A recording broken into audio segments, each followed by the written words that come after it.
Boa noite, meus amigos, minhas amigas do Reflexões Psiquiátricas. Uma semana fundamental para o nosso país. E a gente vai receber aqui hoje o ator, dublador, Samir Murad. Samir Murad e a nossa madrinha hoje, que é a Tatiana Gandelman. O Samir me pediu uma música que é Menino, cantada pela Elis, pelo Milton. Tatiana, nossa musa, entrou aí. Vamos ver aqui, ó. Menino, cantada pela Elis e pelo Milton. Depois nós vamos ver por que ele gosta dessa música.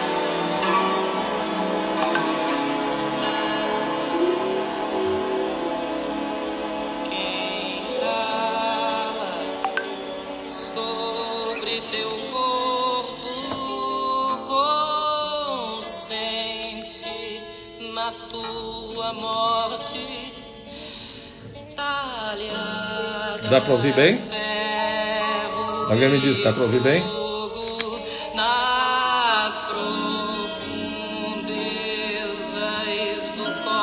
Angelina! Que a bala riscou no peito.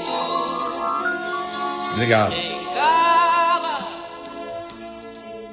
morre contigo. E agora vamos ouvir com o Milton, enquanto a gente espera o nosso convidado da noite, Menino. Bonito, hein? Mais morto que estás agora. O Samir tá entrando, você que não entrou. Angelina, você gostou que eu coloquei L'Estaca pra você?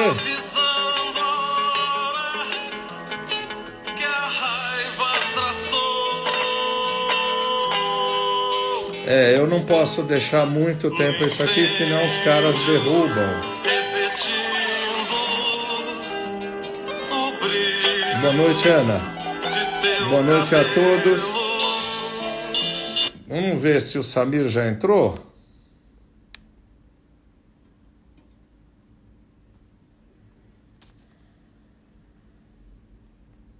Não, acho que não, viu? Deixa eu entrar aqui no meu WhatsApp, ver se o Samir entrou. Tati, me ajuda aí, você que é a madrinha. Não sei se o Samir entrou ainda não. Igor, boa noite. Walter Barreto Júnior, amanhã, autor do maior best-seller do momento, dessa noite bolsonarista. Amanhã nós vamos estar falando com o Walter das 8 às 8h30. Não é, Walter? Sobre o seu livro. Seu livro maravilhoso, maravilhoso. Um documento. Lene, boa noite. Cadê o meu amigo Samir? Cadê o Samir? Samir. Habibi. Walter, amanhã, olha, eu vou trazer o seu livro, acho que é um monumento, é a memória dos tempos obscuros que nós estamos vivendo. Samir, não sei onde está o Samir.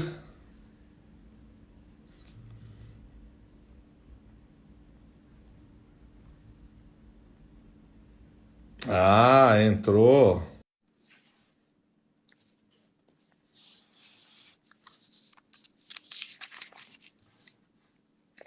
Vamos ver se... Você já consegue me visualizar? Não consigo te ver, não. Tá escuro aí. Ué. A tua câmera tá virada para você?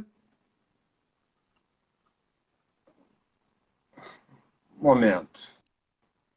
Agora, né? Vê. Vê se ela tá virada para mim. Será que essa setinha aí?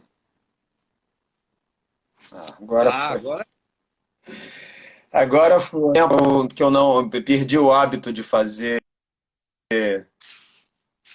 live em Instagram. oi, ya Habibi, Yayuni, você quer me deixar mal do Já? coração? Pois é, rapaz. Não, e a mim também, né? É, muito obrigado. Tudo bom? Tô gostando de ver essa quantidade de máscaras aí A gente atrás que está num você país de tem, hein? mascarados, né? Então a gente bota umas máscaras. Daqui a pouco vamos falar da longa noite que estamos atravessando, não é? Pois é, essa noite que tá parecendo. Marta entrou, e Marta, tudo bom? Tá parecendo aquelas noites da Noruega, né? É. Demais até, do Polo Norte, que não acaba, são 6 Mas meses de parece que a noite. qualidade de vida na Noruega é um pouco diferente da nossa. Ah, não tenha dúvida. Eu preferia viver a noite real lá do que o dia que eu tô vivendo aqui. Samir, ó, eu estou agradecendo de Pois público aqui é. para estar. Quando a gente pensa que não pode piorar Pode. mais, piora, né? Quando a gente acha que já Pode. chegou. Domingo pode ser um dia negro, eu espero que não. Hum? Olha, eu É. queria agradecer também a Tatiana Gandelman, que é minha amiga, sua fã incondicional, por esse matching que ela fez, né? E queria te agradecer muito por você ser uma pessoa consagrada, um ator de televisão, um ator de teatro. Eu vi outro dia, você é dublador, então queria te agradecer muito você ter aceito o convite. Sou. Imagina, mas é o. Obrigado pela. Eu nem sei se eu sou uma pessoa consagrada, não. Eu acho que eu sou. Eu me considero um operário da arte que tem que fazer tanto que acaba um pouco conhecido, porque acaba tendo que fazer tudo, né? Mas é consagrado, eu não me considero consagrado, não. Mas obrigado, é sempre bom a gente, né, ouvir isso Quando ela aí. me falou de conversar contigo, eu só demorei um pouco mais para fecharmos isso por causa de questões de saúde pessoais. Mas eu estou muito honrado. Pois é, espero que você Bem, esteja felizmente, melhor. mas eu posso piorar domingo, dependendo do que for acontecer. Todos nós. Samir, quando a gente bateu papo sobre essa nossa possibilidade, eu falei, bom, vamos falar de teatro e tal, mas o título que você falou é assim, não, eu quero falar de ator. E tem o bordão nosso aqui das lives, que é o para quê? Você falou, não, não, não. Eu quero falar do papel do ator, eu quero falar do ser ator. Por... E depois você fala por que você pediu para a gente botar essa música do Menino, da Elise e do Milton. Ou inverter, se quiser. Quer falar da música? Depois você fala. Não, não, essa música do menino, eu acho que ela é bem claro o motivo dessa música, né? Eu acho que essa música ela foi escrita pelo Milton em homenagem àquele estudante que foi morto naquela passeata, né? Em 1968, e eu acho que a gente está vivendo um momento, respeitando as devidas cavalarias, muito parecido e próximo de alguma coisa tão tenebrosa quanto, sem contar que um número infinitamente maior de pessoas morreu, não não numa passeata, mas por motivos, né, absolutamente diversos, em função da Covid, quer dizer, em diversas circunstâncias diferentes, mas em função da Covid, e a gente sabe que boa parte dessas mortes poderiam ter sido evitadas. Então, eu acho que o menino aí, para mim, ele surge como um lembrete, além de eu ser apaixonado pelo trabalho do Milton, essa música particularmente eu acho linda, mas eu acho que é um momento muito, muito, infelizmente, muito presente que a gente está Foi a vivendo, né? morte, É foi a morte, basicamente isso. perdão, Agora, foi a morte do estudante fala. Edson Luiz, se não me engano. Isso, Edson Luiz, eu tinha esquecido o nome dele, porque o meu HD tem andado bem cheio ultimamente, de tanto texto que eu tenho que decorar, e E essa questão, eu me lembro que você ia falar, você tinha sugerido o porquê teatro, né? E aí eu sugeri porquê o ator, né? Mas assim, eu queria te dizer antes de mais nada que isso foi uma provocação que eu fiz em cima da sua provocação, porque essa pergunta é É, irrespondível. Ela pode ser filosofada, mas é uma pergunta irrespondível, né? Mas a gente pode ter sim, alguns desdobramentos aqui em função dessa profissão tão cantada e decantada, né? Que particularmente me tocam, porque eu sou essencialmente um ator, né? Um ator que me desdobra em algumas outras funções, algumas que de alguma forma, completam o meu trabalho de ator, como os textos que eu escrevo, que eu enceno, né? E junto isso vai o trabalho musical, o trabalho de uma direção, de uma autodireção que tem sempre um olho de fora também me vendo. Tudo isso é o meu trabalho de ator autoral, né? E fora isso eu trabalho com outros diretores também, né? Já fiz bastante televisão, já fiz algum cinema, mas o meu trabalho autoral eu talvez tivesse como foco para falar do trabalho do ator, até porque você, como uma pessoa ligada à saúde mental, está muito próximo da minha referência principal como ator, que é o Antonin Artaud, né?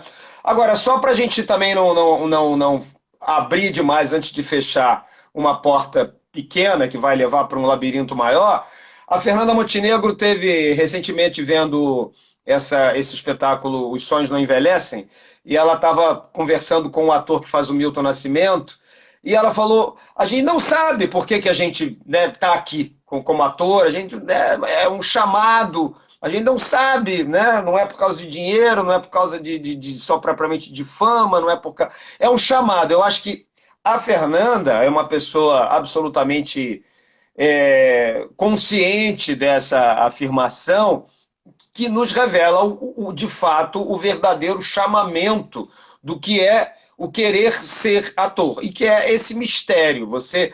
Há uma convocação ao longo da sua vida de alguma forma, seja pela sua vida, seja pela sua vida sofrida, seja pela sua vida não sofrida. Os motivos podem ser os mais diversos, mas há uma influência familiar, né? Enfim, mas há um chamado. Esse chamado, se ele vai suceder, e o que a gente pode também chamar de sucesso, o que você vai encontrar pelo caminho, isso já é uma outra questão, né? Mas a gente pode dizer que há um chamamento inicial do ser ator. Então não há uma... Agora, o porquê, aí a gente pode fazer inúmeros desdobramentos, como assim, a função social do ator, a importância da função social do ator de teatro, né, do ator da cena, né, que passa ao largo, digamos assim, dos motivos mais triviais e primeiros do que, de um modo geral, o jovem, hoje já há bastante tempo, busca para ser ator, né? Ele quer ser famoso, rico e virar uma figura notória, né? Uma figura consagrada, como você me titulou aí no início, né? Quer virar mais do que uma figura consagrada, ele quer virar uma celebridade, né? Então, assim, esse é um caminho absolutamente equivocado, né? Algumas pessoas sucedem nesse caminho por diversos motivos por motivos absolutamente subjetivos também. Às vezes se mantém um tempo, às vezes não se mantém. A gente pode ver a quantidade de pessoas que passa pela televisão, pelas novelas. E no fundo, depois de tudo isso, né, eu já estou com 64 anos, então eu fazendo uma retrospectiva da minha vida, o que fica do trabalho do ator, né, é o que ele de fato fez em prol dele e do público dele.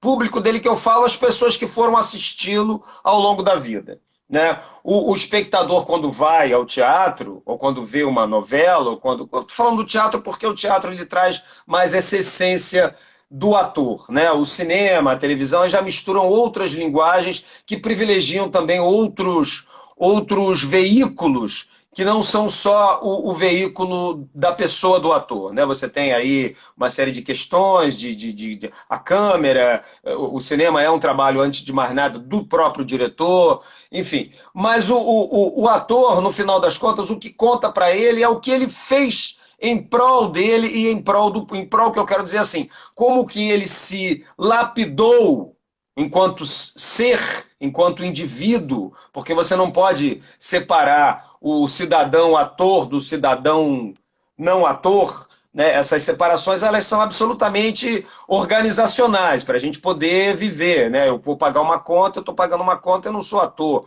mas quem está pagando uma conta é o ator. Então, ao mesmo tempo, eu continuo sendo aquele indivíduo que está pagando a conta ali. Eu não deixei de ser o ator que entra em cena porque eu estou pagando uma conta, eu estou num momento absolutamente burocrático da minha vida. Então, esse ser ator, eu acho que o que responde, assim, para a gente fechar essa... Primeiro, esse chamamento que não passa por uma ordem absolutamente racional e que pode ser atendido ou não. A escolha, ela sempre existe, a opção sempre existe, né? Que você pode atender ou não. E, às vezes, esses motivos absolutamente,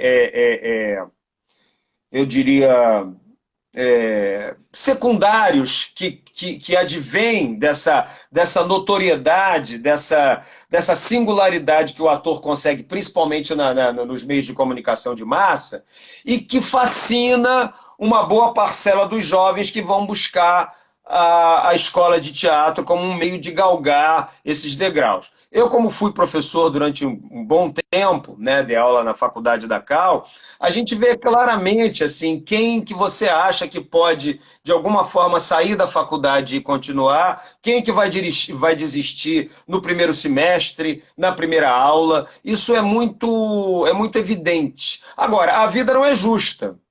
A vida não é justa. Quando eu falo do chamamento, pode ser que aquela pessoa que batalhou, que conseguiu terminar a faculdade e tal, pode ser que ela não suceda, pode ser que ela chegue em algum lugar absolutamente singular, pode ser que ela vire um professor, pode ser que ela vire um dublador, pode ser que ela vire um assistente de direção. Tudo isso são os desdobramentos possíveis, são os percalços, no bom sentido da palavra, se é que isso existe, que vão, de alguma forma, conduzindo a sua performance de vida, né, junto com a sua performance artística. Né? O grande barato do Arthur é que ele, em um determinado momento da vida dele, ele usa como uma premissa de que para ele não existia mais essa separação. Ele quer fazer da sua vida uma grande obra de arte. Então o Arthur ele tem que ser lido nas entrelinhas, ele tem que ser lido nas metáforas que ele provoca, nas elipses, não literalmente. Né? Então eu acho que ele é uma referência que deve ser mais pensada, mais estudada, mais lida, mais praticada, porque o Arthur é que me deu, digamos assim, a mim, né, Samir, um norte em relação ao trabalho artístico que eu, apesar de já tinha feito muita coisa antes, mas o trabalho que eu fiz em cima do Arthur que me deu um pouco do porquê ser ator. E aí eu pude ampliar um pouco os meus recursos atorais, né? Mas eu acho que o porquê é isso, né? Não existe um tipo de ator. Existe um ator, por exemplo, o ator de rua, o ator mambembe, que aqui no Brasil e aqui no Rio de Janeiro, eu acredito que em São Paulo menos um pouco, mas ele está meio desaparecido. O Amir Haddad é um cara que faz um movimento de teatro de rua, né? Como existem coisas pontuais. Ontem eu estava lá no Museu da República passeando, aí tinha um grupo fazendo uma performance ao ar livre, né? E isso é muito legal. A gente me conheceram assim, eu acenei de longe, vou assistir. Aí eu não podia, que eu tinha que sair de lá correndo. Mas assim, então existe o ator de rua, existe o ator de teatro que só faz teatro, existe o ator de teatro que faz televisão e faz cinema, existe o ator amador, né? Então, existem, dentro do profissionalismo, existem várias categorias. Então, essas pessoas, de alguma forma, atenderam a esse chamado. Então, quem se propõe a continuar ser ator porque é uma tarefa árdua, é você matar um leão por dia, né? Por isso que a gente tem que se desdobrar em alguns desdobramentos possíveis que são concernentes à profissão essencial de ser ator, eles aparecem em função dessas necessidades. Mas eu acho que o ser ator é isso. Agora, eu acho que a sociedade precisa de atores, como ela precisa de um deputado, como ela precisa de um médico, como ela precisa de um dentista. O ator, ele tem a sua função social, e eu acho que é importante falar isso para a gente não ficar só na questão mística de um chamamento, de uma vocação, de um talento que se aproveita ou não se aproveita. Não, eu acho que nas sociedades desenvolvidas, e é por isso que a gente está tendo tão pouco estímulo à arte, é porque a gente sabe o poder, a força política, não digo nem política partidária, mas política que o teatro tem e sempre teve, desde a Grécia Antiga, né? Desde o teatro oriental, ele sempre foi um desdobramento sociocultural e político também. Na Grécia, por exemplo, ele era. Nas sociedades orientais, um pouco menos, porque eles têm essa coisa do teatro muito atrelada à religiosidade. Né? Agora, a religiosidade, não estou falando dessa religiosidade que está insanamente misturada com a política hoje em dia, né? Mas de uma religiosidade real, que existia nas sociedades primitivas, nas sociedades arcaicas, né? Onde o teatro aparece como um desdobramento desses rituais. Na Índia, em Bali, na Turquia antiga, na Anatólia, no Japão, na China, são desdobramentos. Até hoje, o ator japonês, antes dele entrar em cena, ele tem um templozinho dele lá, onde ele faz a oração dele, ele lava o pé, lava a mão, depois ele vai botar o figurino dele para entrar em cena. Para mim, funciona mais ou menos assim, mas eu acho também que não tem que ser assim. Eu não acho que tem uma verdade. Isso é importante também dizer. Por isso que não existe um tipo de ator, nem existe uma verdade. Existem muitos porquês de se fazer teatro, né? Agora, é importante a gente saber da importância do ator enquanto ser político, até para não querer fazer política no teatro. O teatro ele já tem uma força política por si só, né? Dependendo do que você quiser fazer, né? Agora, claro, existem atores que às vezes enveredam por caminhos paralelos muito contumazes e atuantes na política nacional, e isso em qualquer lugar do mundo. Giancarlo Giannini, aquele grande ator italiano, ele era sindicalista ferrenho, né? E aqui também, Otávio Augusto foi um exemplo de um cara que defendeu um sindicato durante muitos anos. Então, assim, eu acho que tem muitos porquês, mas eu acho que o ser ator é, antes de mais nada, um reconhecimento de uma necessidade visceral, orgânica, né? E que no caminho você vai perceber se de fato é a sua ou não, né? Aquele negócio que a Fernanda Montenegro sabiamente fala. Fique um tempo longe do teatro. Se aquilo de alguma forma não te fizer falta, se você conseguir fazer alguma outra coisa, mesmo que parecida e tal, enfim, não seja ator. Você não é. Aquilo não é a sua essência. Agora, se você ficar doente, com dor de cabeça, se sentir mal, enfim, todos esses desdobramentos psicofísicos que estão tão em moda, então você precisa atuar. É quase um... Por isso que eu trago um pouco para essa questão da religiosidade, porque é quase é uma necessidade quase espiritual, eu diria, né? Como o pai de santo tem que fazer a sua cabeça, como, enfim, quem foi de alguma forma designado para aquilo. Só que você é designado por você mesmo, isso é que é do cacete, né? Ninguém fala, você vai ser ator, meu filho. Ninguém, né? Qual é o pai que vai querer que o filho seja? Pode até ser um ator que o filho siga ou não, mas ele sempre... O ator que vai ter um filho, ele vai deixar o filho escolher, porque essa liberdade faz parte do processo criativo de uma mente artística, então, eu diria, né? Deixa eu perguntar falei algumas bastante, coisas, né? Que você falou aí, coisas riquíssimas, eu fui anotando aqui. Aliás, Mônica Rosa está fazendo loas a você aí, Marta Ah, dando Mônica, você. beijão, querida. Eu gostei de você lembrar do Giancarlo Giannini, que ele tem um filme que eu acho maravilhoso, é o Pasqualino Sete Belezas, que é maravilhoso, o Giancarlo Giannini, né? Eu não E vi. é legal lá. Conheço. Eu sou muitas vezes questionado como médico, etc. Médico tinha que falar de medicina. Aí, como descendente de grego, eu digo o seguinte: olha, o homem é um zoon político, é um animal político, não no sentido partidário, mas no sentido de que ele tem que olhar para a polis e querer o bem-estar comum, que eu acho que é o que você está dizendo. A outra coisa que você disse, alguém me pergunta, Sim. você acha que eu tenho vocação para ser médico ou para ser ator? É o que você falou, olha, se aquilo para você for fundamental, sem o qual você não pode viver, você tem vocação para ser ator, médico, seja lá o que for. Né? Agora, você acha que o teatro hoje no Brasil precisa ter uma função social mais do que nunca? Acho. Acho. Agora, acho também que eu continuo achando que pode haver uma diversidade. Eu continuo achando que pode haver uma diversidade. Eu não acho que, porque a gente está vivendo o que a gente está vivendo, por exemplo, nos anos de chumbo mesmo, o teatro assumiu uma função preponderantemente política partidária, né? De esquerda.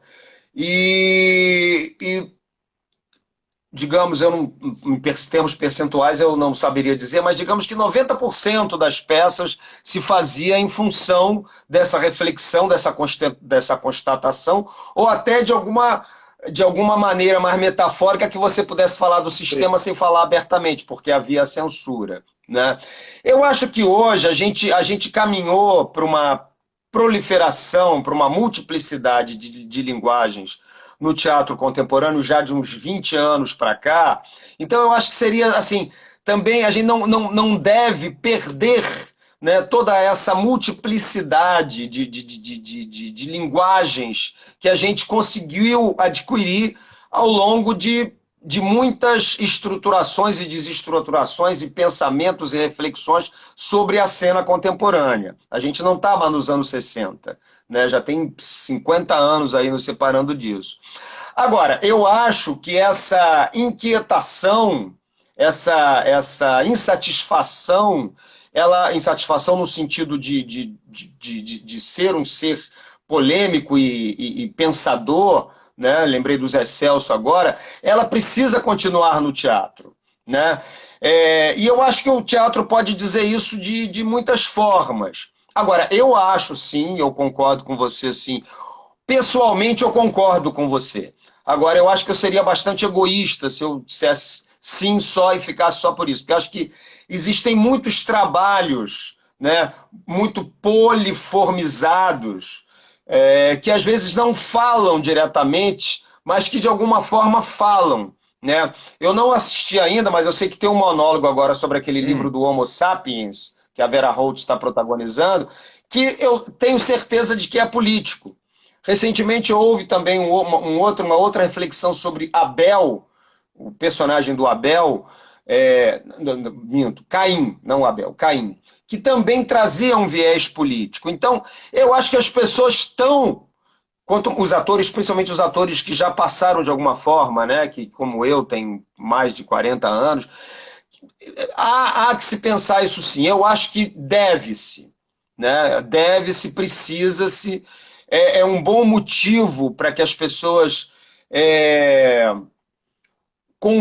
tentem convergir em relação ao que fazer no teatro. Né? Acho que hoje em dia não nos falta motivo para tocar nessas feridas que estão sendo mostradas com a degradação absoluta do que se fez com a cultura brasileira nos Eu últimos vou anos. lembrar uma frase do Adorno, que ele diz assim: é possível fazer poesia depois de Auschwitz? A minha pergunta para você é o seguinte, quer dizer, passando por uma ditadura militar e passando por uma situação que parece a República de Weimar, um protofascismo e com riscos, não se exige do ator uma arte mais engajada? Ou você acha que o cara pode fazer um musical, escapista, o cara pode fazer o que quiser? Eu não sei se isso é uma resposta geral ou a tua resposta com você mesmo. Como é que você se sente num momento desses? Você se sente comprometido a fazer uma arte engajada? Ou você acha que a arte é arte e não importa? Olha, é difícil, né, assim, responder a sua pergunta no sentido objetivo, porque eu acho que tem as duas coisas. Já volto assim, eu pessoalmente, né, por exemplo, o meu trabalho solo que eu estou fazendo nesse momento, que eu tenho apresentado pontualmente, o Cícero, a Anarquia de um Corpo Santo, que foi concebido em 2019, eu acho ele um trabalho extremamente político.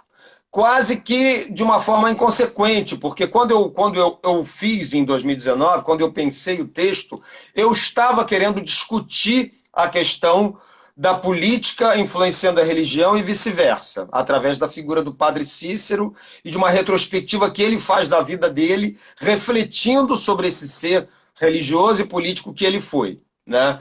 Eu coloco ele numa situação limite, numa situação de morte. Ele morreu, ele saiu do corpo, ele está olhando o corpo dele, pensando, fazendo esse feedback da vida dele, né? Esse é o mote da peça.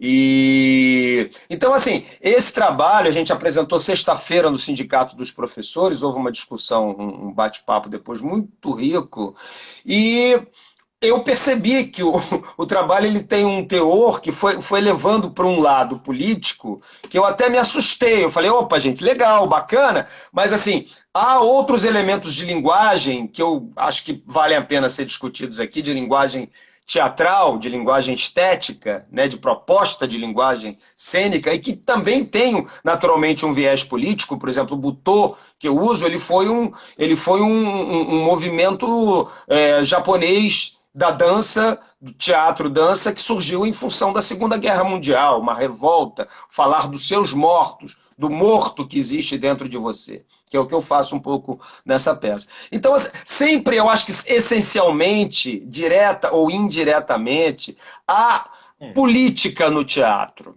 Quando você faz uma peça no Campo de Santana, como eu vi no Museu da República, como você viu ontem, sempre há essa tentativa. Agora, a grande questão é que, assim, o artista, e isso já não é de hoje, ele sempre está submetido às leis do capital, às leis, no nosso caso, capitalistas, que demandam a possibilidade da realização do trabalho que ele faz. E isso já coloca ele num lugar absolutamente singular e politicamente delicado, porque ele precisa entrar num edital, ele precisa concorrer para poder... Hoje em dia, cada vez mais é difícil você montar um trabalho. É possível, eu fiz o Cícero com recursos próprios, mas eu consigo manter ele hoje, e o trabalho novo que eu estou desenvolvendo, por causa que a gente conseguiu um edital, conseguimos ganhar um edital. Depois de muitas tentativas, conseguimos um edital. Hoje em dia está cada vez mais difícil você conseguir reunir um grupo de pessoas, ainda que jovens ou não tão jovens assim, em prol de uma causa comum, sem você, de alguma forma, oferecer algo em troca. Então, a sua questão ela é muito complexa, porque o artista, de alguma forma, ele se vê na obrigação, de alguma forma, de ter que servir também a esse sistema. É inevitável. Claro que, veja bem, claro que, isso vai lá no início da nossa conversa, quando eu falei daquele ator que queria virar uma celebridade, aí ele quer poder ter, para poder ostentar, para poder dizer que tem, para poder, né? Que é uma outra questão. Entre esse suposto artista e esse artista operário, no qual eu me insiro, e que de alguma forma precisa ganhar para poder ter saúde, para poder ter memória, para poder ter um corpo saudável que possa entrar em cena, ele precisa de alguma forma se coadunar, se conjugar com as forças dominantes do Estado. E isso é muito delicado, porque existem, como é que eu vou dizer, etapas disso, existem escolhas disso. Quando você fala que um musical é, de alguma forma, um doce que a gente coloca na boca para poder esquecer as outras coisas, eu nem sei se eu concordo com você. Eu acho que o musical ele tem uma função, né? É um estilo, sem dúvida, absolutamente que é reflexo Aham. de uma colonização. A gente se especializou, São Paulo e Rio, existem expoentes, né? Tanto a nível de compositores como de atores que são especialistas em musicais. Então é uma fatia do mercado que também não pode ser desprezada e que de fato digamos assim, que não é propriamente um teatro que está colocando em xeque algumas questões mais urgentes do nosso momento, não é, né? Talvez algum musical com uma temática mais específica. Eu acho, por exemplo, que Os Sonhos Não Envelhecem, ele tem um caráter político na medida que ele traz à tona a importância de artistas que foram importantes politicamente naquele momento e que de alguma forma são lembrados e homenageados e conhecidos por gerações posteriores que pouco os conhecem. Então eu acho que também tem um viés político aí. Agora, a posição do ator, eu não falo nem de mim, porque eu tenho um trabalho pessoal, autoral, que eu boto debaixo do braço o meu cenário e vou sair por Certo. aí pelo país, né, me apresentando, nem que seja em praça pública. Agora, o ator que, de alguma forma, ele depende de uma infraestrutura para poder atuar, e isso é a maioria dos atores, inclusive eu também me insiro nessa categoria, enquanto parte desse todo, ele fica meio que entre a cruz e a espada, né? Como é que ele vai poder exercer o trabalho? Isso é uma questão polêmica, já levantada em inúmeros filmes. Tem um filme alemão, A Sim. Vida dos Outros, que você Na deve Alemanha. conhecer, que ele mostra muito bem isso, né? A mulher, a atriz vai tentando compactuar com o que ela não está conseguindo, até que inconscientemente ela comete um suicídio. Ela comete um ato falho porque ela não estava conseguindo, né? Aqui do Robert De Niro também faz um filme já mais antigo sobre aquele momento complicado que o Elia Kazan foi um que se vendeu ao Do sistema, né? Então macartismo, tem né? todo, esqueci o nome desse filme. Macartismo. Hã? Era o macartismo, mas o nome do filme eu esqueci. Mas, enfim, então é uma questão muito polêmica. Então é difícil, às vezes, para uma pessoa que não é do meio que eu estou falando assim, que não é artista, que não vive disso todos os dias, que não bebe disso, que não está procurando um projeto para fazer, ou que está fazendo um projeto com muito esforço. Ou eu vejo amigos meus criando e tirando da cartola, e eu me incluo também, recursos e possibilidades para você manter a chama acesa. E trabalham dirigindo Uber, e trabalham fazendo não sei o Tá? quê, e trabalham mesmo. Os atores, eles fazem isso para poder ter o prazer de ser ator.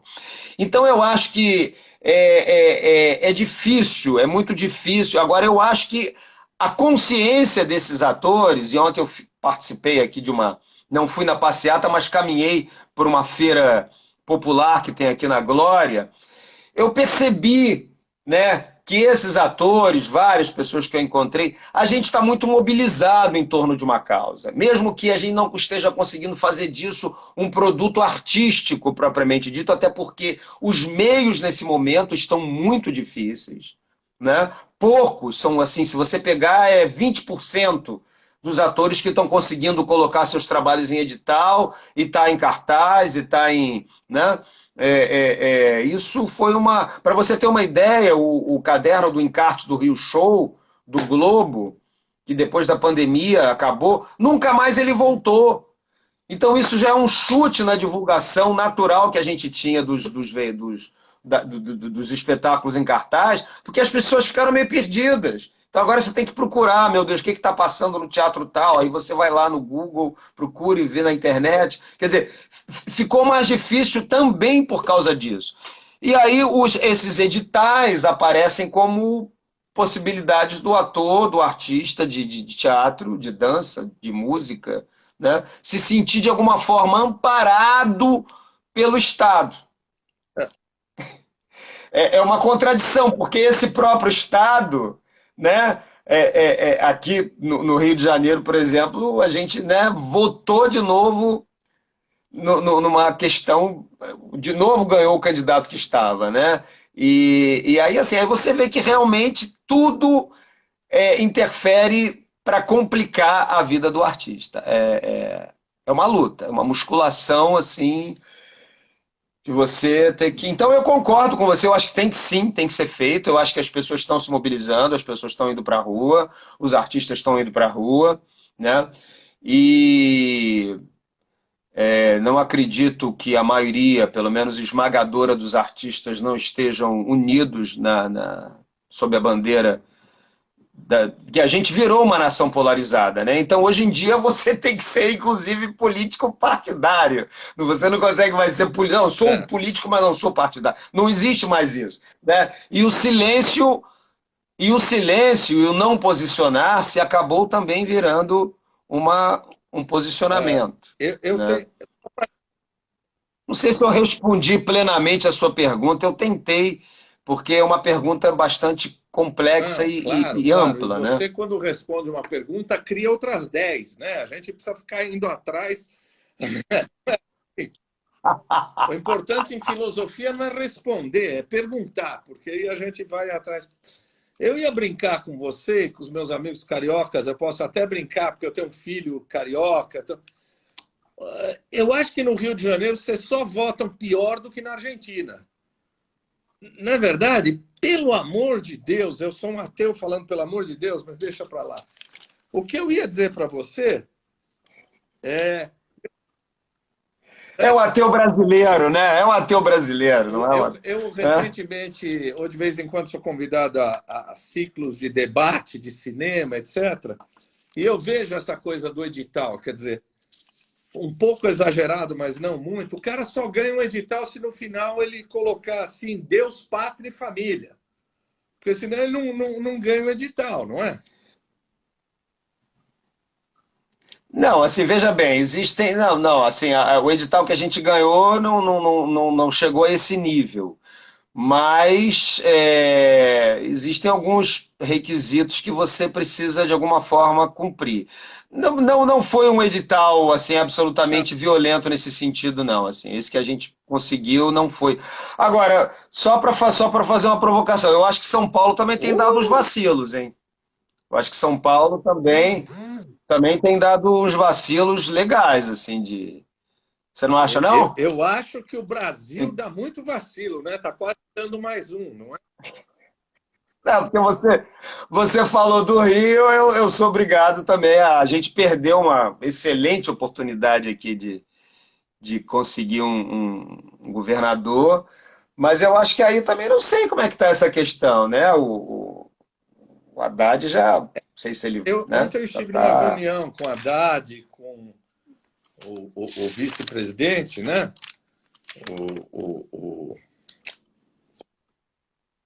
Alguém falou aqui na Bahia está tudo bem. Bom, que bom. Então a Bahia sempre tem, né? Como é que é aquela frase? A Bahia tem um jeito, né? Estava numa reunião com a Haddad e tal, e a situação aqui tá muito difícil mesmo. Eu, infelizmente, sou obrigado a dizer que cariocas e paulistas são extremamente conservadores, né? Que coisa. Pois não, eu não sei se é um vírus, eu acho que junto com o vírus da Covid veio algum outro vírus, algum chip, não sei. Porque o Sudeste, né, veja bem, o Sudeste era a referência cultural, sociopolítica cultural do país. Nós sempre estivemos à frente, São Paulo esteve à frente na Semana de Arte Moderna, em uma série de momentos, o Rio de Janeiro também. Quer dizer, aí de repente, tudo bem, maravilhosa essa força que o Nordeste está dando, né? Parte do Norte também, mas o que aconteceu com as capitais? Eu não digo nem, porque o interior eu até consigo entender, forçando uma. Mas na capital, o que aconteceu com o paulistano? O que aconteceu com o carioca? E eu só falo isso porque né, o meio artístico, a gente ficou muito envergonhado desse candidato ganhar novamente. Né? As pessoas, não me sinto envergonhado de ser carioca. Sinta-se mesmo e sinta-se envergonhado de ser brasileiro, porque é uma realidade que a gente sabe que está sendo forjada já, né? E que vem quase que de uma forma, um trator que vem passando na cabeça das pessoas, que também já não tem, né, não lhes resta muito o que pensar, aí vem uma forma de religião, vem uma forma de proteção miliciana, vem uma forma de uma pseudo-generosidade absolutamente paternalista no mau sentido. Ontem eu fui ver o Amsterdã, não sei se você já assistiu esse filme. Não, é Amsterdã. É. Amsterdã, não, ele coloca exatamente a política dos anos 30 dos Estados Unidos como uma coisa que está voltando lá e que, por extensão, é idêntico ao que está acontecendo aqui. Idêntico. Idêntico, esse golpe de Estado, essa coisa que aconteceu com a gente, essa coisa que foi sendo conduzida pela direita mundialmente, né, que tem desdobramentos mundiais, aí o mundo está... E assim, e uma frase que o Robert De Niro, que faz esse general, fala assim: não percam o país de vocês para os poderosos. Não percam o país de vocês para os poderosos. Porque é uma meia dúzia que quer, em função da riqueza, porque é só a riqueza que eles querem, depredar tudo o que existe de bom na vida de uma pessoa que às vezes só quer arte, só quer respirar, só quer uma casa para viver e só quer um dinheiro para poder viver, né? É isso. E aí, não, você de alguma forma tem que se conjugar com esse pensamento. Então, eu acho que o Sudeste, para mim, ainda é um mistério. Eu te confesso que eu acho que tem um vírusinho aí, não sei de onde é que ele vem, que deve estar pulverizando aí a cabecinha das pessoas, porque eu não consigo explicar. Eu não consigo explicar por que algumas pessoas ganharam, por que alguns senadores ganharam, por que alguns governadores ganharam. Eu não consigo entender. Sua amiga, fez uma provocação dizendo que há um grande risco da gente ter um governador carioca aí, o Tarcísio, que vai importar toda a milícia para cá, né? Mas isso foi provocação dela. Eu vou... Você não Já acha pensou, que meu amigo? o ator hoje tem uma grande concorrência na política? Outro dia eu estava vendo a primeira-dama chorando, porque falaram da filha. Eu falei, bom, ela não fez aula nem com o Stanislavski, nem com o Samir. Mas tá todo mundo querendo ser ator, não é? Você não olha e fala assim, pô... Ah, sim. Eu acho que com certeza. Eu tava brincando, outro dia eu estava vendo aquele último debate que eu fiquei bastante contrariado e nervoso. Eu falei, o Lula é um ator físico. Fui colocando no WhatsApp, né, nos grupos. O Lula é um ator físico, né? E o outro é um canastrão que só sabe se mexer com aquelas poses mais ou menos, né? Até ali, aí a gente entra numa outra seara, que é da espetaculosidade da sociedade contemporânea, né? E de alguns fulcros, como o da política, como dessas desgraças, dessas fake news, ou dessas desgraças que acontecem nas ruas, dessas pegadinhas, né? Do teatro, do espetáculo virando a vida, virando o espetáculo, né? E o espetáculo virando a vida. Isso é mostrado naquele filme de uma forma soberba. Não sei se você viu Marte 1. Não. Você viu esse filme? Filme nacional, maravilhoso. Tem um furo no filme que eu acho que o filme pode perder o Oscar. Um furo de roteiro que bota um personagem lá, operário, de uma forma muito estereotipada. Mas tirando isso, o filme é de uma singularidade, de uma simplicidade, atores que não são nem todos provavelmente profissionais, e que o filme explora esse negócio da pegadinha, né? Tem uma cena que o cara entra no bar e minha mulher me abandonou, eu perdi o emprego, eu vou me matar, gente. E ele puxa lá uma bomba, todo mundo, não, bam, e o negócio explode, e era uma bomba fake. E a protagonista do filme, ela fica assim, ela vai saindo, e de repente ela vê que era tudo uma grande sacanagem. E aquilo traumatiza a mulher de uma forma, aquela explosão, aquele terror que ela passou naquele momento, traumatiza ela. Então, assim, eu acho que isso é querer ser ator de uma forma muito enviesada, utilizando a ingenuidade, utilizando o elemento surpresa, onde as pessoas não estão absolutamente preparadas para um espetáculo, né? Não sou eu que estou lá me aquecendo, fazendo aquecimento, vou ter as pessoas, eu sei que o público está entrando, por mais que o público entre e tenha até um começo inusitado, ele sabe que ele está entrando para assistir um espetáculo, mesmo que o espetáculo nem seja dentro de um teatro. Mas essa espetacularização que a televisão faz, aquela coisa do cara caiu lá do helicóptero, tiro na cabecinha! Uhum. Isso é um teatro.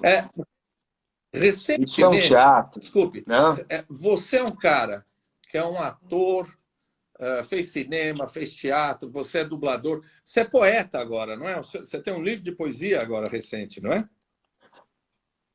Não, não é agora, não. Isso, na verdade, é uma coisa bem antiga na minha vida. Acontece que eu, na pandemia, em função, né, da situação, eu acabei abrindo a gaveta e tirando muita coisa, organizei, aproveitei alguns e lancei esse livro aqui, chamado O Retorno de Netuno, que ainda tem alguns exemplares, que tem poemas mais antigos, poemas mais contemporâneos. A Tatiana, inclusive, tem esse livro.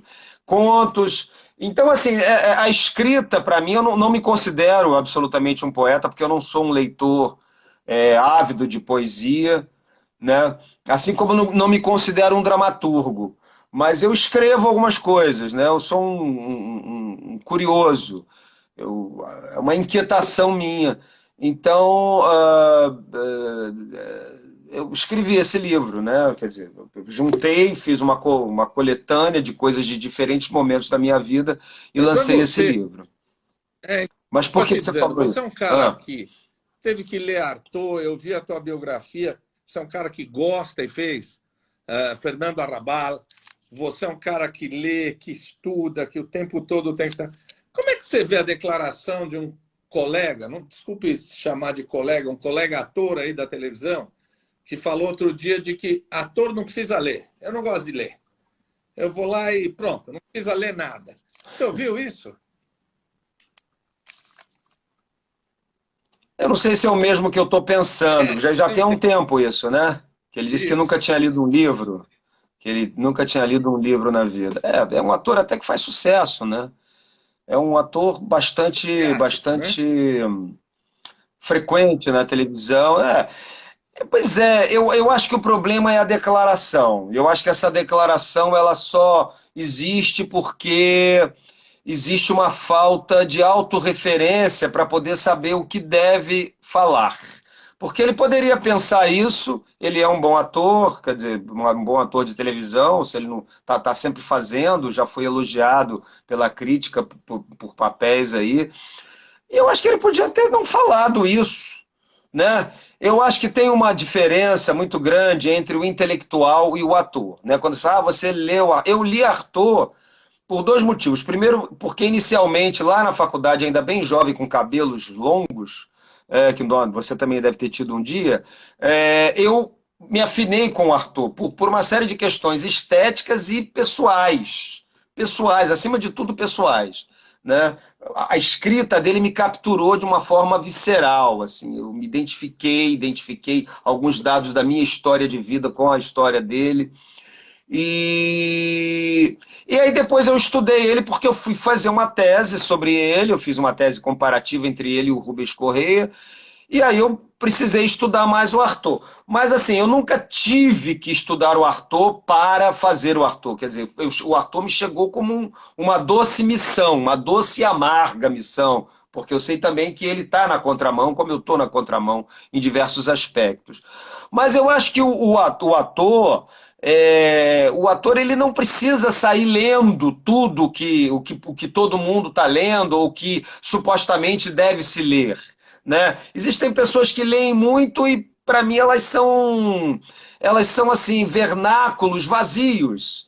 São daqueles livros que você abre e só sabe fazer citação, só sabe quer dizer, mostrar que é uma grande biblioteca ambulante, né? E não diz a que ver. Eu acho que isso é uma afinidade. A gente tem alguns atores que são pensadores. Eu me lembro, por exemplo, do José Wilker, que para mim era um grande ator e um grande pensador, um grande exercitador da sua inteligência, que ele falava coisas que não eram só concernentes ao trabalho de ator. Ele falava do país, ele falava da política, ele falava da sociedade, ele falava das discrepâncias do país de uma forma absolutamente sábia. Ele era um ator que tinha essa capacidade. Eu não vou querer ser, eu ou sei lá, uma outra pessoa, querer ser como José Wilker, que foi uma grande perda incomparável. Agora, é fato, sim, o ator tem que ler. Ele tem que, de alguma forma, ler as coisas que estão acontecendo ao seu redor, tem que ler um jornal, tem que ler uma revista, tem que ler um livro que de alguma forma lhe toque, né? Isso é natural, é natural. Se você lê poesia, você já vai ter uma outra visão de mundo que um ator que nunca leu poesia não vai ter. Se você lê um Shakespeare, por exemplo, eu tive muita dificuldade para fazer História do Teatro 1, História do Teatro 2, História do Teatro Brasileiro 1 e 2, porque eu achava muito chato ficar lendo texto de teatro. Eu gostava de ler livro, né? Agora, foi importante ler? Foi. Mas assim, se você me perguntar detalhes sobre as obras de Shakespeare, por exemplo, eu não vou saber te dizer. Mas se você botar um texto na minha mão de Shakespeare para eu fazer, eu vou fazer com muita propriedade. Porque eu já tenho, de alguma forma, o meu trabalho lapidado, emocionalmente falando, né, organicamente falando, verbalmente, dicçãomente falando, para poder pegar o Shakespeare e entender um pouco aquilo. E o diretor, naturalmente, vai, né, delimitar mais o que cada personagem significa e tal. Mas eu acho que o ator tem que ler, sim, tem que ler para ele poder ter essa agilidade que faz parte da profissão dele. Agora, sem querer ser um intelectual, porque o intelectual não é um ator. Tá. E um ator não precisa ser um intelectual. Eu vejo esse pessoal da Globo News, vejo você, é outro canal, é outro tipo de pensamento, é um pensamento, né, abstrato, é um pensamento conceitual, é uma outra pegada. Às vezes o ator ele tem isso e ele tem dificuldade na emoção. Então é preferível que ele tenha a questão da emoção mais orgânica, mais visceral, e a inteligência emocional acompanhe ele nisso. Porque se ele for aquele ator crítico, aquele ator que vê tudo de fora, aquele ator que sempre se distancia, isso na hora dele se despir ali, vai atrapalhar. Eu só quero fazer a referência à nossa amiga Silvia Popovic, que entrou aí para te assistir, e eu vou te sugerir, daqui a pouco o Instagram derruba a gente, porque vai dar 1 hora. Se você topar e os amigos que estão nos acompanhando toparem, a gente sai, eu salvo essa nossa primeira parte, a gente volta para falar uns 10, 15 minutos finais aí sobre Cícero, sobre Artaud, sobre a sua trajetória. Podemos fazer isso? Claro, claro. Mesmo esquema. Você só me avisa quando é que eu devo voltar. Em 2 minutos você vai me ver voltando. Até já. Bom. E aí eu volto também, né? Tá, até já. Pronto. Você tá me vendo, né? Muitíssimo bem. Escuta, fala um pouquinho da tua carreira. Olha, você dubla aquele sujeito engraçadíssimo que eu não consigo falar o nome dele. Delfenham, sei lá o que, lá no desenho. Heinz Doofenshmirtz. Poxa, mas até você vai tocar nesse assunto, hein? Eu achei que eu estava livre disso nessa live. Tá vendo? O Doofenshmirtz é que me do consagrado em função do... Aliás, imagina. Ele é que é consagrado, né? Você fez TV Record Gênesis. Eu vi outro dia, me preparando aqui para conversar com você, a novela Dois Caras. Você era, acho que, um policial arrogante lá, que levava uma grana para sacanear com o... Né? Dois Caras. Foi uma participação de alguns capítulos, Você está falando do Duas Caras? Duas ou do... Caras. Pode ser. Não... Ah, sim, fiz. Fiz coisas melhores do que Duas Caras, mas beleza, tá valendo, tá valendo. É porque a televisão e a dublagem são outras maneiras, né, da gente se colocar, né, no mundo da atuação. Mas assim, na verdade, eu já fiz muito mais televisão e já dublei muito mais do que eu estou fazendo televisão e dublando nesse momento, né? Mas é a minha história, tá aí, tá documentada, tá no YouTube, tá no Vimeo. E é uma dificuldade também para você manter uma continuidade nesse veículo da televisão, por exemplo. Então é por isso também que às vezes eu fico meio. Que aí você faz uma novela, né? Tô falando de mim, eu. Você faz uma novela, aí pá, a Gênesis faz um personagem bastante razoável, legal, né? As pessoas gostam e tal. Ah, sim, fiz fina estampa, delegado Paredes, Tatiana está falando aí. Pois é. E aí você não consegue ter uma continuidade, né? Você não consegue engrenar um trabalho no outro, né? E então isso vai também te cansando um pouco em relação o quanto investir nesse veículo, né? Agora, isso é muito pessoal, e aí pinta um trabalho, ó, pinta um edital, você ganha um edital, aí você começa a ensaiar a falar, eu vou por aqui, vou pegar esse meu trabalho e vou, né, que nem esse solo novo que eu comecei a ensaiar agora, que é um trabalho que a gente vai estrear, vai fazer 6 apresentações em janeiro por conta do edital e depois vai estrear em março. Agora, o Cícero, eu devo levar para São Paulo, viu? Eu vou levar para São Paulo. Isso aí, a gente ainda está para bater o martelo, vai depender de algumas coisas, mas eu fui chamado pelo Teatro Oficina para fazer, é uma data meio ingrata, mas para fazer as 2 primeiras semanas de janeiro, os 2 primeiros finais de semana de janeiro no Teatro Oficina, o Cícero. E aí eu gostaria que você e todo mundo de São Paulo que está nessa A live hora aí que fosse tiver a assistir, né? data aí direitinho, vamos estampar aqui, vamos fazer uma grande divulgação. Deixa eu te perguntar, é um Pois é, não, não, porque você perguntou da dublagem, perguntou da televisão. São 2 coisas também muito diferentes entre si, né? um E personagem, é um defunto autor aí, feito o Brás Cubas, quer dizer, ele está morto e reavalia a vida dele? É essa a peça? Não, não, você o fez Brás Brás Cubas, Cubas não que eu sei, eu estou falando, o fiz. Cícero é um cara que morreu e... Ah, tá. Não, não, Ah, eu é? fiz o Brás, por acaso eu fiz o Brás Cubas também. Fiz, mas é uma montagem que eu estava só como ator. Eu estava como ator, eu fazia 2 personagens bem legais, mas isso foi em 2005. A diretora Teresa Briggs, que nem mora no Brasil, ela mora na Inglaterra, ela veio aqui, montou essa peça e voltou. E quem protagonizava era o Niso Neto, que é o filho do Chico Anísio. Não, o Cícero exatamente. Eu queria trabalhar nesse terceiro solo, eu queria trabalhar com essa coisa da finitude.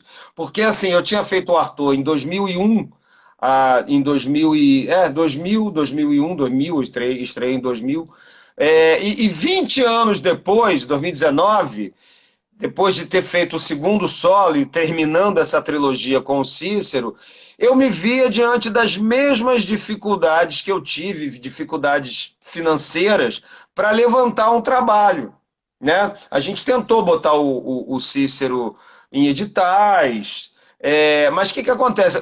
É um tema tão pouco comercial do ponto de vista, né? Quem que vai querer saber de uma desmitificação de uma figura mítica que também não é tão conhecida no Brasil fora do Nordeste, é conhecido mais pelos estudiosos, pelos eruditos, pelas pessoas com uma cultura geral um pouco mais, né, ampla, mas o Padre Cícero está lá, não sei o quê. Enfim, quem que vai querer saber do Padre Cícero? Quer dizer, então você coloca todo um projeto reforçando que a tua ideia não é fazer uma biografia do Cícero, né?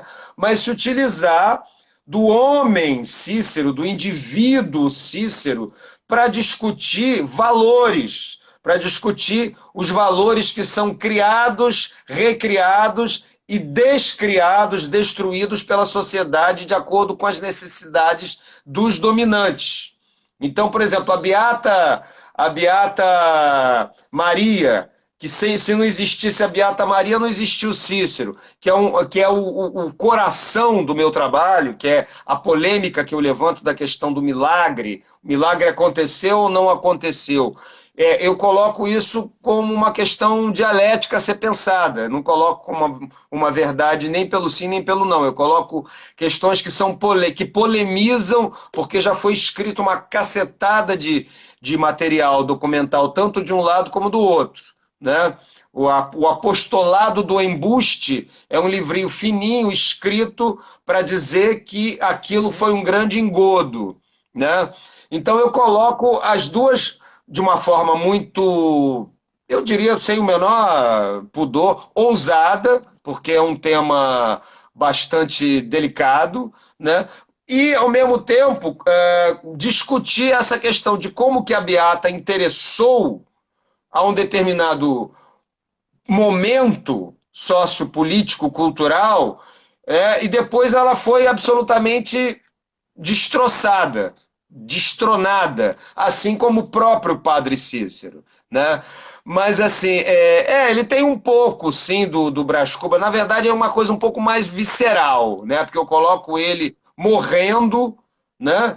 E tem uma lenda, né, que diz que quando você morre, eu cheguei também a ler alguns livros sobre essa questão do momento da morte, né? Livro tibetano dos mortos, enfim. Pesquisei um pouco, não o livro propriamente, e que é um livro, inclusive, citado pelo Arthur, que é uma preparação para a morte, né? Então, que você refaz, você faz um feedback, você faz uma retrospectiva da sua vida, assim, em segundos, né?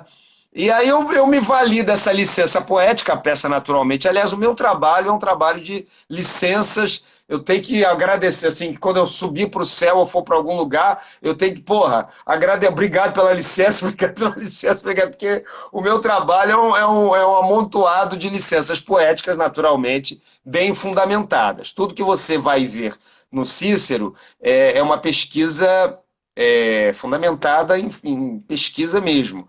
Mas existem as licenças. Uma delas é essa: ele morreu, ele está naquele momento se transmutando, e esse momento só vai voltar no final, quando a gente vê essa transcendência, que aí também já esbarra na questão do ator. Porque todo o meu trabalho, assim como o trabalho do Arthur, ele coloca, e um pouco do Grotowski, o ator, ele usa o personagem não para se ocultar, mas para se revelar. Eu acho que, na verdade, é uma via de mão dupla. Você está se escondendo, está se revelando o tempo todo. Mas o que eu acho que o Grotowski quer dizer, a semelhança do Arthur, é você abrir o seu peito, né? Você tirar a sua roupa, você se desnudar, para que esse personagem possa nascer de você, e não você botar um óculos, botar uma peruca, botar um trejeito. Seria mais ou menos isso, né? Por isso que tem tanta peça com crivo do Arthur que neguinho, né, tira a roupa e acha que essa coisa puramente dionisíaca é artodiana. Não deixa de ser, mas é só um aspecto do trabalho do Arthur. O Arthur é um trabalho extremamente elaborado, sofisticado, altamente técnico e matemático, eu diria. Então, só para fechar essa questão, o Cícero, ele passa por esse lugar, né? Eu fui beber nas águas do Butô. É claro que o Butô é uma dança, teatro, que não tem texto.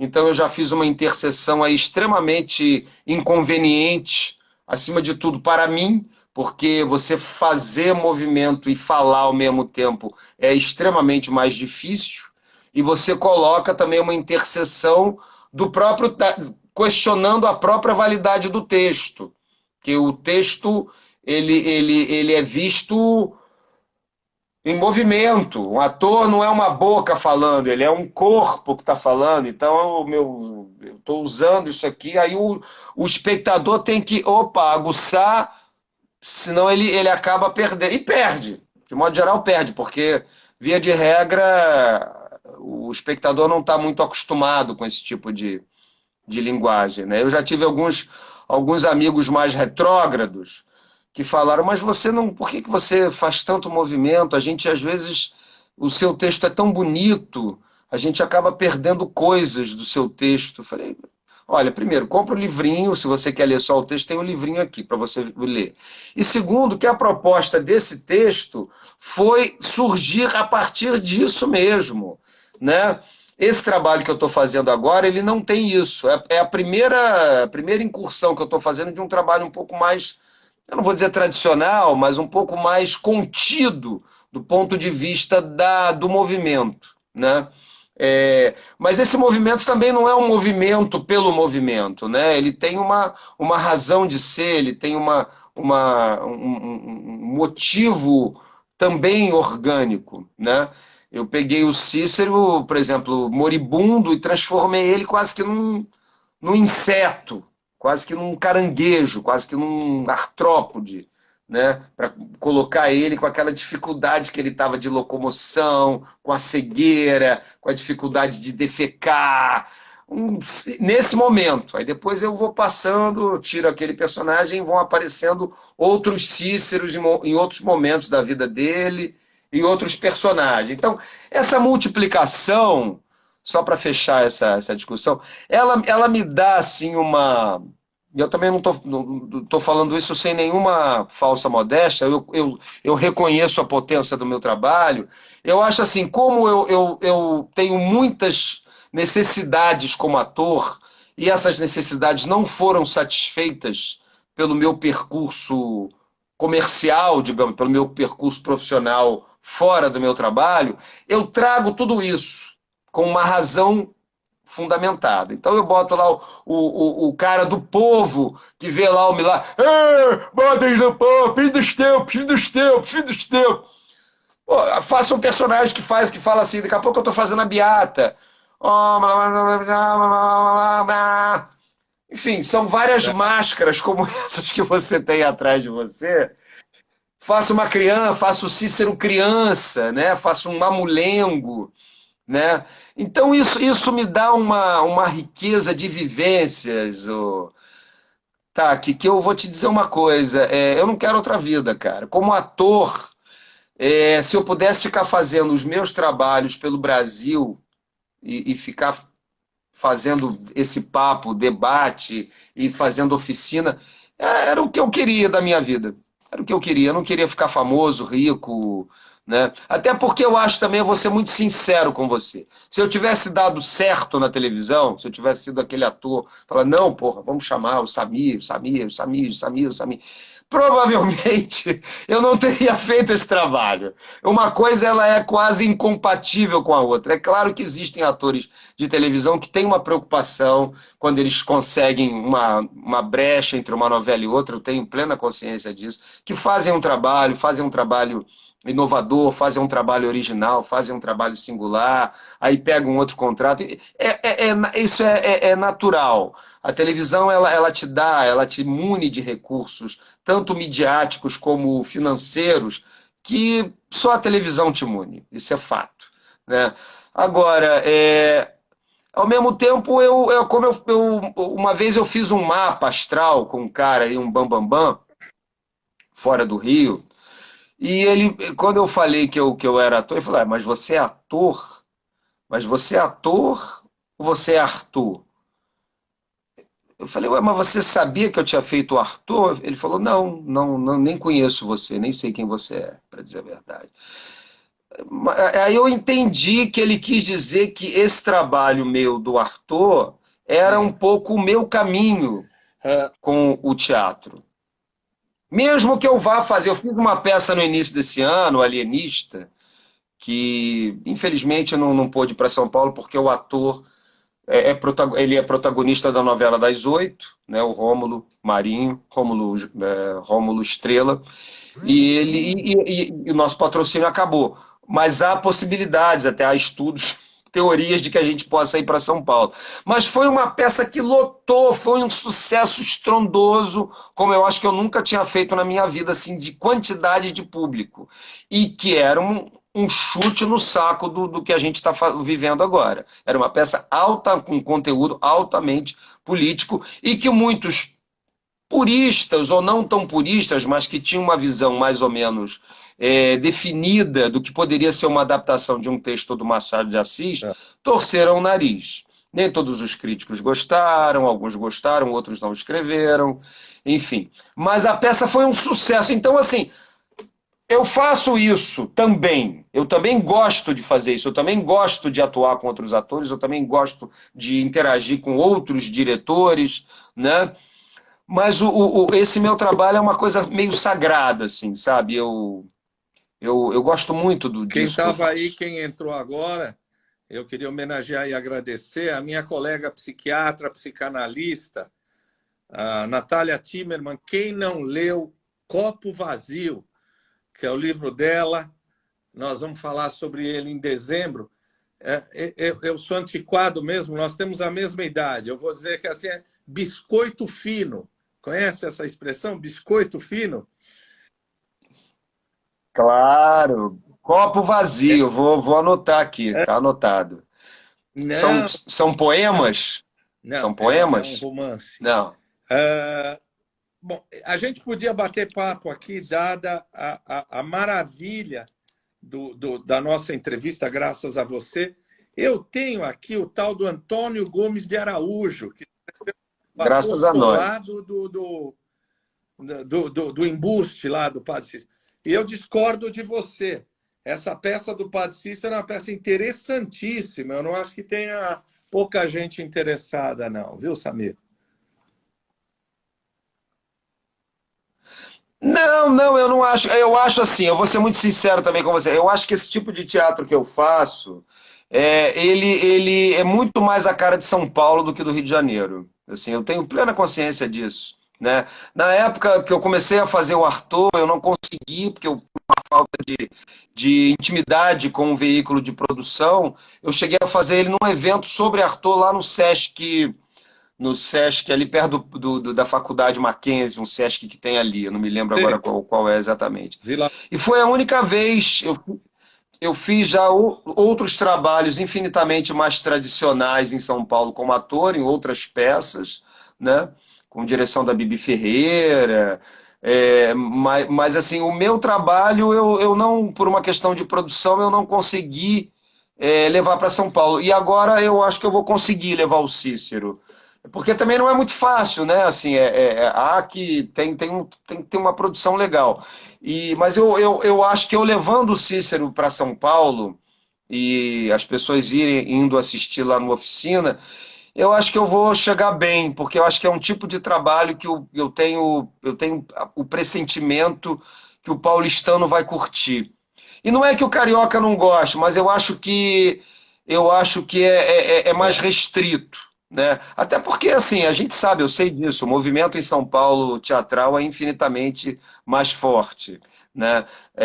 Mas, assim, não tem sentido eu levar o Cícero para um teatro que todo mundo vai, que é o Shopping da Gávea. Não tem sentido eu levar o Cícero para lá. Quem vai no Shopping da Gávea não vai querer ver a anarquia de um corpo santo, né? Então, enfim, eu já fiz em 3 temporadas em 2019, estou retomando agora e estou fazendo em espaços diversos, assim. Estou fazendo em sindicatos, estou fazendo em espaços culturais, né? Fiz uma temporadinha no Teatro Café Pequeno.